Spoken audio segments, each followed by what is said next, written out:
Hi folks, we're going to talk today about what happens in different situations with different net forces. All right, we've gotten pretty comfortable writing net force statements. Now we have to see what it is that net forces do, for lack of a better word, okay? Some of you already know this. You actually touched on this already. All right, so it depends. You know, the bottom line is the forces, all the forces acting on an object can either add up to 0 or not. If they do add up to 0, we saw a case of what objects can do. They can just sit there.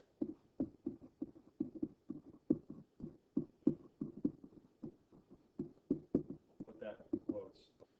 We might want to, if we're being a little more formal, say, stay at rest.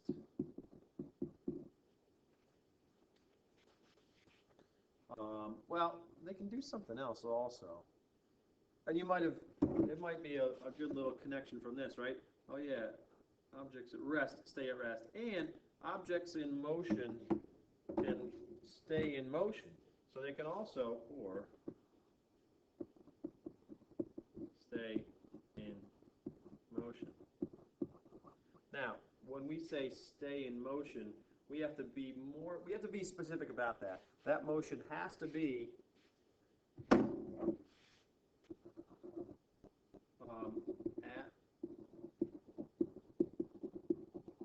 constant velocity. That's a big deal. Right? When we say stay in motion, well, that really means, keep moving just like you were moving before. Well, that means that at the same speed and in the same direction. Right? Those are our two parts of at a constant velocity. All right? What do we call that? Well, really, what do we call this? We call this, if the net force acting on an object is 0, we call that equilibrium. Equilibrium. The definition of an equilibrium is net force is 0. All right? When net force is 0, here's what objects do.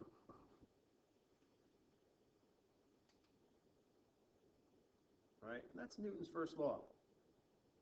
All right? When the net force on an object is 0, things will keep doing what they were doing before. All right? This really gets into this idea of inertia. What's inertia? Well, it says that things tend to keep doing what they were doing before. The same thing as saying everything has inertia. Some things have more inertia than others. Some things really tend to keep doing what they were doing before. Or what we're saying is some things are, really harder to change their velocities, right? Things want to keep the same velocity they were at before. They tend to do that all by themselves. You can change objects' velocities, but it's hard to do that in some cases. Or how hard it is to do that depends on something about the object. Well, really how much inertia it has. Okay? All right. Now, here's the next case. What if the net force on an object is not 0? Well, go back, right? If the net force is 0, objects either stay at rest or stay in motion at a constant velocity. Well, notice this is really just saying stay at 0 velocity. This is saying, well, stay at some other velocity. So really we say their velocity stays constant. So if the net force is not 0, then the velocity does not stay constant, which is the same thing as saying that objects always accelerate. Right? We've been talking about that since free fall. All right, for an object in free fall or a projectile, right? Here's a projectile right here. Well, there's the only force on it, W. Unbalanced force makes an acceleration, right? How big is that acceleration? Well, it depends. Not everything is going to free fall. Not everything accelerates at 9.8 meters per second squared. So this is how much will objects accelerate, right? It depends. And Newton's second law tells us exactly how much objects accelerate. So it says that the magnitude of an object's acceleration depends on two things. Come on. First, it depends on how much net force you apply, or it depends on the size of the net force. It also depends on the mass of the object. Those are the two and only two things. Whoops. Whoa, whoa. The two and only two things that objects' accelerations depend on. Now, the net force thing, hopefully this makes sense. The bigger the net force, the bigger the acceleration. And really, mathematically, we say that, I've never changed this wording. Let's just say this. Directly related or proportional. Those are two ways of saying the same thing, but directly proportional is just stupid. So acceleration is directly related to the net force applied to an object, or acceleration is proportional to the net force applied to an object, which says that acceleration, I'll write it like this, is proportional to net force. That alpha means is proportional to. Now, the mass works the other way. The more massive an object is, the harder it is to accelerate. And that's what's called an inversely, here we'll just cross this out, inversely related. Inversely proportional might not be bad, actually, but I like inversely related better. Which says that acceleration, here's how we do an inverse.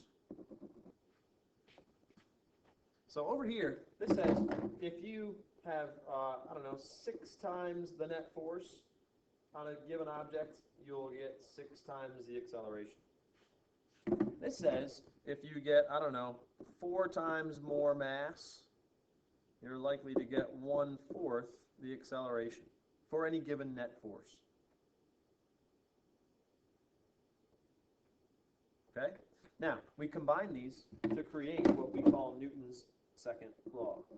Acceleration, therefore, is proportional to net force and inversely related to mass. We just combined both of these two things. Oh, sorry, not proportional to, equals. That's Newton's second law. That's it. Newton's second law in words is acceleration is directly related to the net force applied to an object and inversely proportional to its mass. Or we just typically write it like this.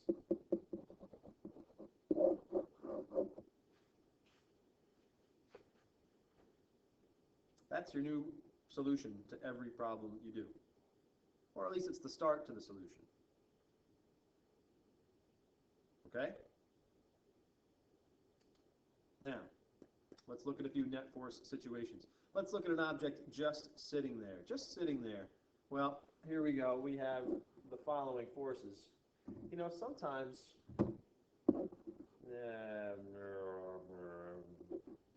I'll just write it as W and N.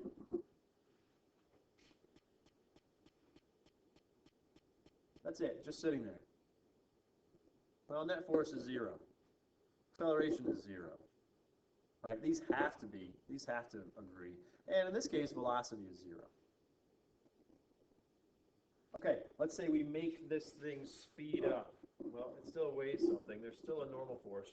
The way we're going to do that is to apply an unbalanced force, let's just call it F, to the right.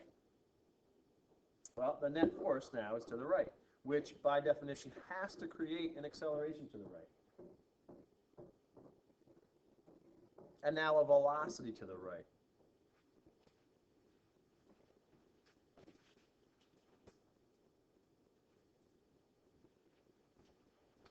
All right, so let's continue this. This thing is keeps going. Now let's back up. Now to make this, let's make this a little more realistic and say we made it speed up. Well, let's say that there was some amount of friction. There's got to be some amount of friction that's that big. The thing about friction is that it has a certain maximum size. Let's say that was it. So as long as we push harder than that, we get a net force to the right, and therefore an acceleration to the right. Let's keep this same sized friction force. Here's the normal. Here's the weight. Keep it moving at a constant velocity. Well, that means that our force F has to be the same size as that friction force. We have a net force of 0. We have an acceleration of 0. This thing keeps moving right. Okay? This is a big deal. In order to keep something moving, a lot of the people's guts will say, well, I've got to push harder than friction. You don't have to. You have to push with the same exact force as friction because of Newton's first law. Well, because of the thing that Newton's first law explains, which is that once objects are moving, they tend to keep moving. They have inertia. And all we have to do is push hard enough to make sure this thing doesn't push harder than we push. Or so that thing doesn't create an unbalanced situation. As long as we push hard enough to cancel that out, inertia keeps this thing moving. So that actually means the following. We need to go back here. No, not there. Yep, we need to go here. And we need to define inertia. All right, first of all, it's not a quantity. There are no units or abbreviation for it. It's an idea, it's a concept. It's a property of matter, but that's it. It's not measurable. But it is what we call the tendency of an object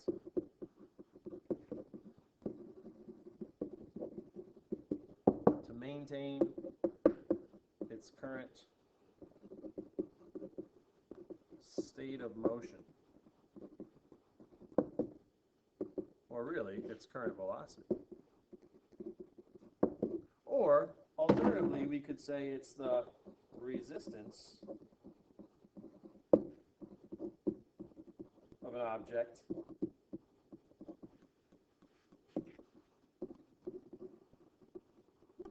to a change in its, no apostrophe in there, in that it's, in its current state of motion, or its velocity. Same thing. Like we said, things tend to keep doing what they were doing before, and they resist changes.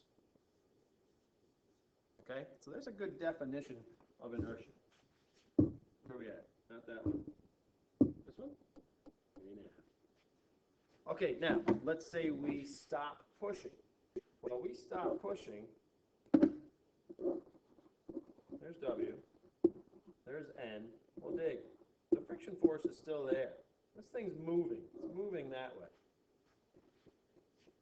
Net force now that way. And therefore, acceleration now that way. But it's moving to the right. Now, I should have added a column, because let's go back a page. Notice. Remember this? When we talked about the directions of those, what happens when the net force, what happens when acceleration and velocity are in the same direction? Speed up, right? Oh, yeah.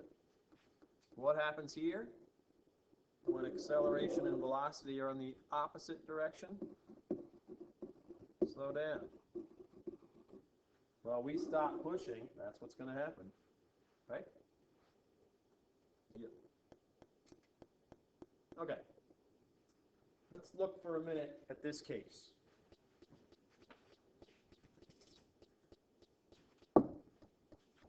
So things in equilibrium. Shanks's head, for example. Let's put it in equilibrium. Well, how do we do that? Let's say that there are already two forces that we know of that are acting on his head. All right? We want to put it in equilibrium. Well, that means when we say that, we mean let's make the net force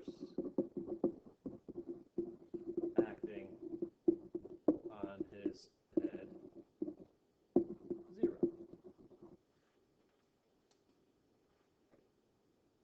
Well, is it an equilibrium now? Is the net force on his head 0 now? It's not.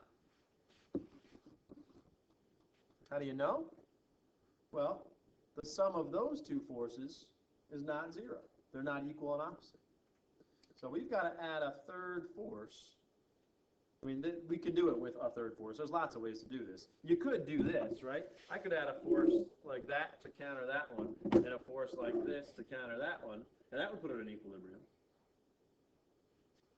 All right? But let's do it with one force. Let's find the one force that puts this thing in equilibrium. Well, here's how we do that. We can say, well, what is the net force right now? The net force right now is the sum of these two forces. Well, if we do a tip-to-tail addition of these two forces, that's not bad. Maybe a little longer, but you get the idea. The current net force looks like that. If we want this thing to, well, be in equilibrium, we need one force that balances the sum of the other two. Yeah, it should be longer for sure, right? So that one force is equal and opposite to that one. That puts his head in equilibrium. This is called an equilibrant. Equilibrant. A little bit of vocabulary. You don't really need that. That's what it's called. A force that puts something in equilibrium. Okay, something to notice. Notice, if we add any of the two forces, like, let's say I add the black and the red one, what do I get? Well, I get this force.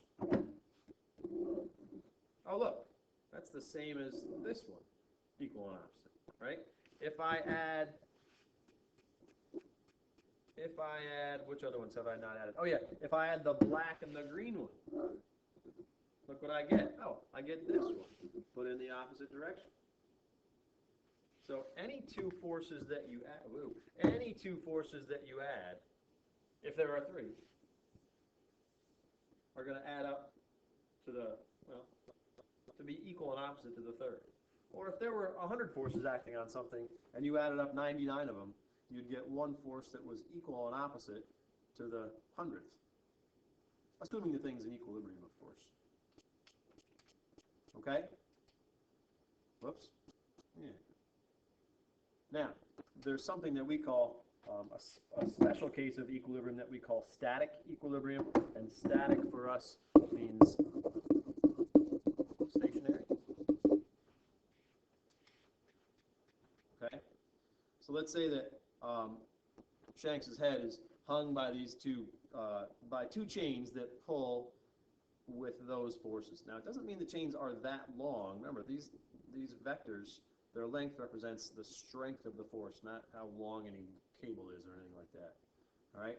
But if these two things make his head, put his head in equilibrium, if we hang him from chains, then the question is, how do we figure out what his head weighs? Well, you did it in class today. Most of you did it like this. You said, well, this has a component that points that way, and this has a component that points that way and is that big.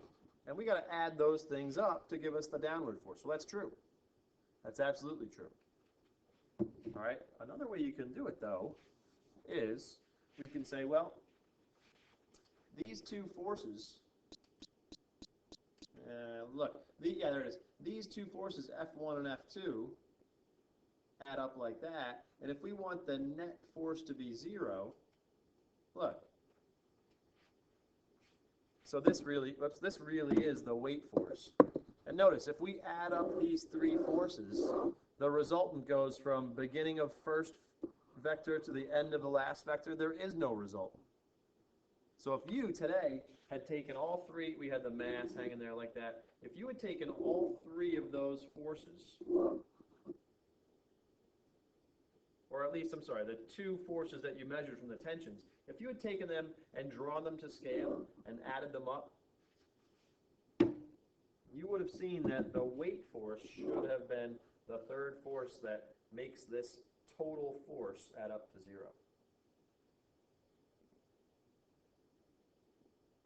All right? All right, now, let's look at how to solve an actual problem. Here's a simple one. We have, let's see, a sign hanging from two cables. We have the tension in each one. Let's find the weight of the sign. You know what? Here's what I'm going to do. If this video is running a little bit long, I'm going to say you do this one for tomorrow. Okay? And even though I wasn't maybe as clear in the last page as I could have been, what I want you to do is draw, well, 1, draw a free body diagram. 2, write net F statements. 3, solve. Okay? Fair enough? Okay, folks. See you tomorrow.